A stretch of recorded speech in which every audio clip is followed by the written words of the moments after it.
The events in tonight's episode are real, drawn from history, folklore, and whispered accounts. The Academy's connection to these events only exists in legend, as intended. Before you enter these halls, heed warning. Tonight's chilling tales are not for the faint of heart. All who enter must be prepared to explore stories of darkness, mystery, the macabre, and all of the darkest parts of humanity. If tales of true crime, the paranormal, or other creatures that go bump in the night unsettle you, turn back now. This is not the place for you. For those of you brave souls who stayed, welcome to Dark Academy. I'm Kristen, and I'll be your guide. Next time we meet, we'll finally get into that serial killer I've been promising. But for this episode, I'll be telling you the first part of our lore. Dark Academy beginnings. Our beginnings, anyway. The Academy started long before we existed. Well, let's waste no time and get on with the story.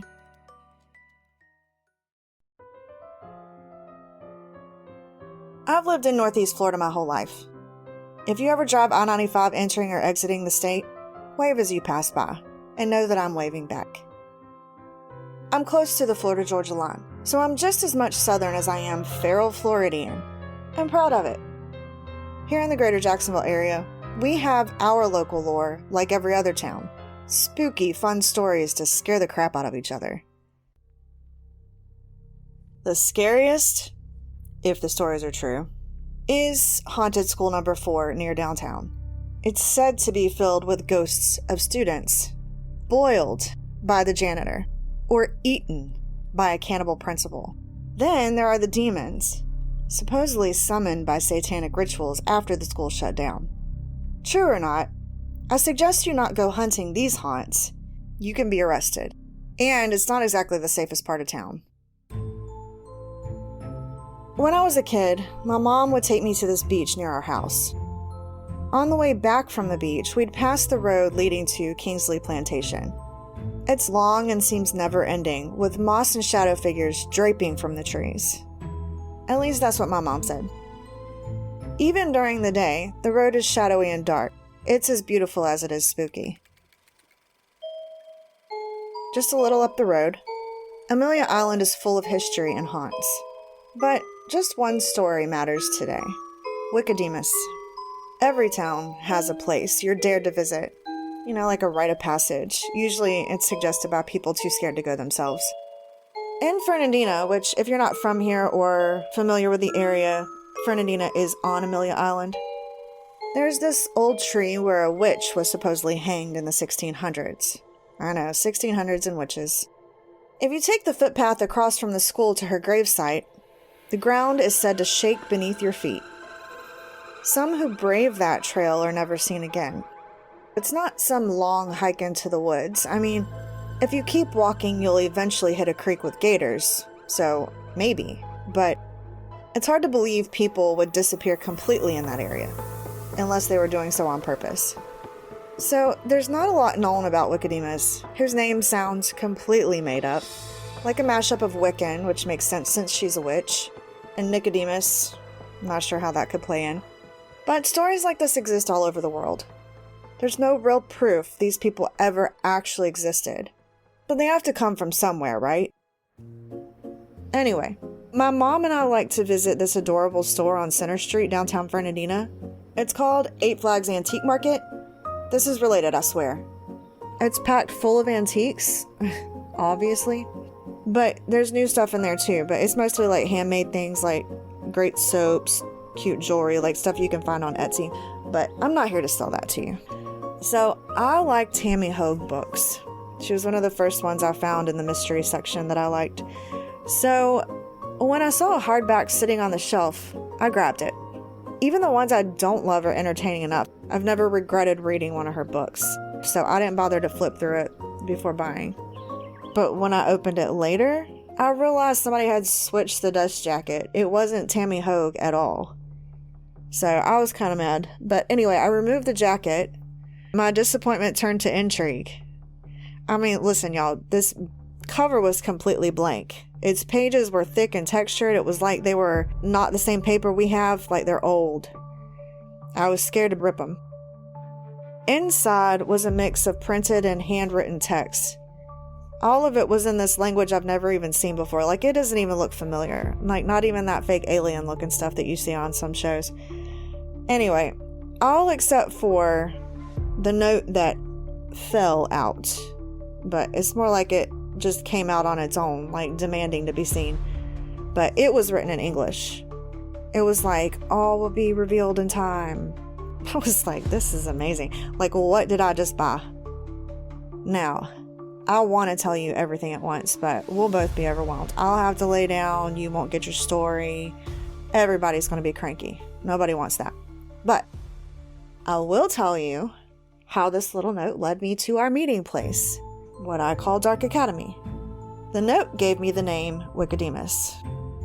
I didn't know it was connected to the hanging tree, which at the time, it just said the word was an anagram for a 2-word password. For a portal, y'all. Oh, and I had to change one letter in the original word, but it wouldn't say which one. Okay, thank you. I'm a math person, not a word person, so I did what any sane person would do. I used technology to help. Don't you dare judge me. I ain't got time for that. And I know y'all use calculators, so shut up. According to local lore, if you say the name Wikidemus in front of the tree, the witch's companion demon will be released. Like, what is a companion demon? Clearly, that's a bad idea. I almost stuffed the note right back in the book and moved on with my life. But I didn't, because I'm too curious for my own good. Reading further, the note explained that part of the lore is wrong. Saying Nicodemus doesn't open anything but trouble. I mean, a companion demon is trouble. Anyway, the real key, the words wisdom cave, which I figured out by changing the U to a V in the original word, which in some old languages I think use word V, so maybe, I don't know. Anyway, you have to say it in a specific language, it's not one you've heard of, with a very specific accent, which y'all know I struggle with, and perform a few other rituals. I'm not allowed to share that part. So not everybody's meant to pass through this portal. If someone tries to mimic the process, there's no telling where you'll end up or what you'll end up. So I was invited, summoned, chosen, whatever. For now, I'm the only one who can cross over. But I kind of get the feeling that maybe in the future that'll change. I hear there's big ideas for this place, so we'll just have to wait and see. But you know that demon rumor? That's actually not entirely false. So apparently some teenager was tripping on mushrooms, somehow wandered out here one night, stumbled onto the right words that I'm sure sounded like gibberish to other people, and they did these weird gestures and, completely by accident, released something. So, accidental summoning. But, you know, shrooms. There I was, standing in front of the tree. Felt like forever trying to mimic the right accent. I was praying somebody didn't come back there and see me. How embarrassing. Anyway, whispering this phrase again and again until finally I must have got it right because the air shifted. The portal opened. I jumped back in shock. I was honestly surprised it worked. But this was it. The moment of truth. Do I trust this single note tucked inside this book I bought on a whim at an antique shop? I mean, it's been correct so far. The portal did open. Big risk, big reward, right? Here I go, I said as I stepped through that tree.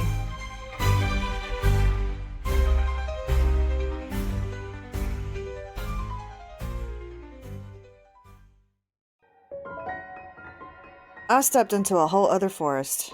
This one had a different feel though. Definitely deeper in the woods.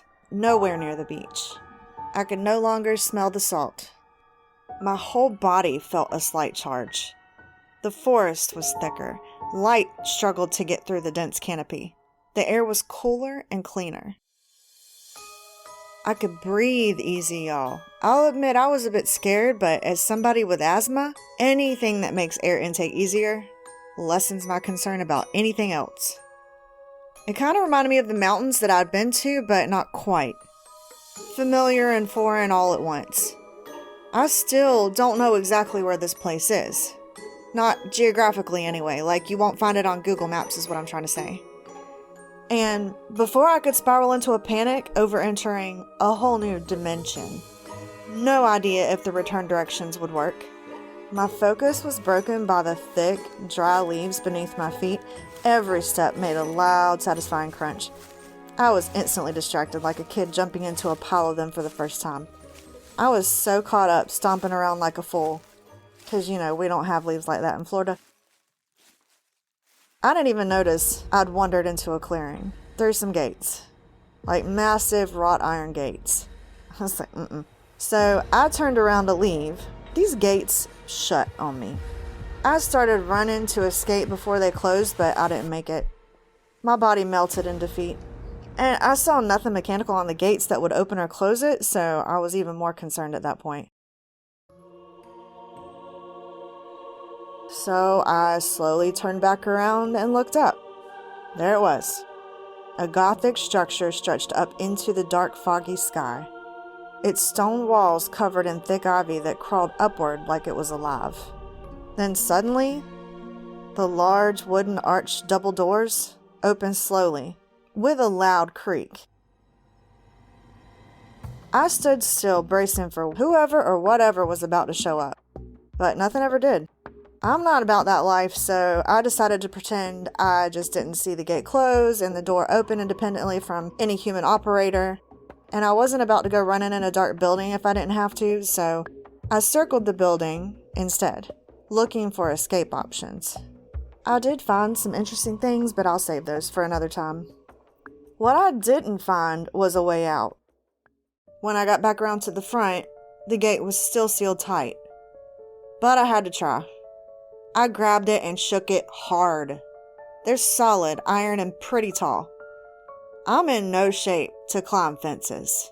Plus, I'd probably end up impaled on those railheads like a human skewer if I did make it. So no thank you. I turned back around to see the giant doors were still open. I tried to see if there was anyone standing there, but darkness was all I saw. A complete void of light. As if it were absorbing light. Except maybe the flicker of a candle? Remembering the note and what I did to get here, how abnormal all of it was, I realized the only way out was through. I had to go in the dark, spooky building. All I could think was, I'm the dumb girl in the horror movie who gets herself killed. You're all screaming at me to find another way. But I didn't listen to your screams. I stepped inside the building, grabbed the candle. Before I could second guess and turn around, the door slammed shut behind me. Great. Now it's just me and this candle in this dark building. Hopefully, anyway.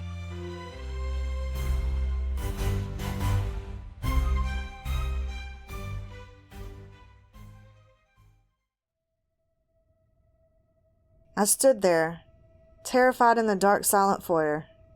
Only having that one candle was like when the mother in the original Conjuring lit a match when looking down those basement stairs. It wasn't enough light to lead me in any direction, so I stood there frozen. Like, what was the point of the candle? Was it my emotional support candle?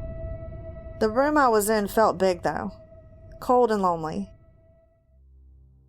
Suddenly, the wall sconces began to light one by one, illuminating the large entryway. It's the place we meet every time we head to our different location for each episode. It's like y'all spawn here or something, like a lobby in a video game. You all know what it looks like at this point, but I was seeing it for the first time. Except the chandelier wasn't lit like you normally see it. I'd wished it was at the time so I could see the details of the balcony above that wrapped all the way around the second floor. Straight ahead I could see small stairs leading to a slightly elevated portion of the room with a door. When I got closer, the door opened. Here we go again, I thought. As I went through the doors, I instinctively turned left as a hall lit up. This hall led me to the library entrance. Again, you're all very familiar with this location. I still didn't know why I was here. I brought the book and the note that told me there would be more revealed, so I was ready for the reveal. There's something about the library that instantly made me feel safe. When I walked through the double doors for the first time, The fire roared to a start. I felt welcome and at home. How could that be in such a foreign place? I mean, everything about it looked and smelled old, moldy, and dusty, like no one had been there in decades. Like, a lot of decades. If not 100 years or so. So like HGTV, I have a show idea. Dark, seemingly haunted, but beautiful building. Probably some sort of school. Needs a makeover. Suddenly the fire died down, as though someone flipped a switch, leaving me in pitch black darkness, like a void, again. Even my candle went out. Okay, no HGTV, I get it, this place is a secret. I'll do it myself. As I looked down at the table near the fireplace, I noticed the book was open to a page I could read. I didn't remember putting it down. I reached down and grabbed the book. I didn't notice before, but the handwriting was familiar. It was mine. The writing style and tone was mine. I had no memory of writing these things. These were journal entries, notes I'd written in the margins of horror books and movies to review. Theories about folklore, unsolved mysteries, and some darker things. None of it was familiar. At this point, my internal dialogue went something like this. I think I got this figured out. Was this place a loony bin? Have I gone crazy? This is their proof to keep me here? I mean, it would make sense. A freaking portal. All of this is insane. How do I get out? I stood up, but the chair pushed itself forward, knocking me back into it. Well, okay, I thought. When a chair is manhandling you, you stay. But more writing revealed why I was chosen to come. But that part is between me and the Academy. Sorry, I can't share everything. I can reveal why I was summoned. Our world is so connected online, yet so disconnected in real life. Much of the darkest parts of our world have been explained away with facts and video evidence, or lack thereof, blur and all. And now AI. We don't know what's real.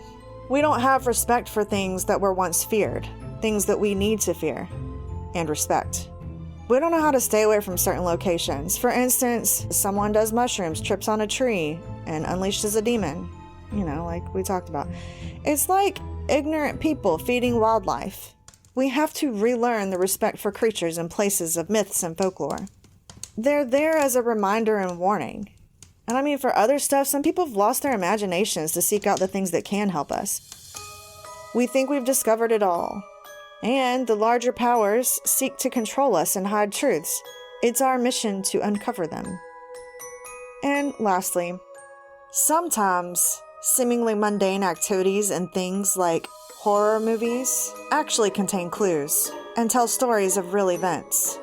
That's why we pick apart these movies and find connections to real-world crimes and folklore, in a fun way.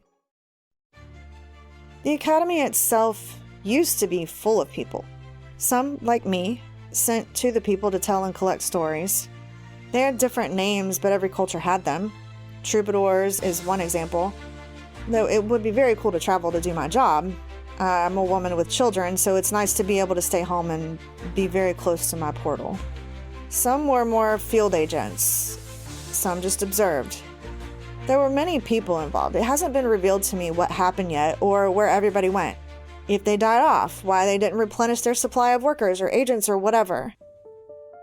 But I was instructed to start this podcast as the means to reach you for now. Since I already had one, I decided to just change over. I don't know if you noticed, but we all somehow meet at the same time in the foyer. No matter when you listen and where you are, we're all here at the same time. Somehow. Don't believe me? Next time you come, ask others what day and time it is for them. You'll see. So, this place has been dormant for a long time. I don't know why the Academy has decided to open its doors now, or what it has planned, but it keeps reminding me.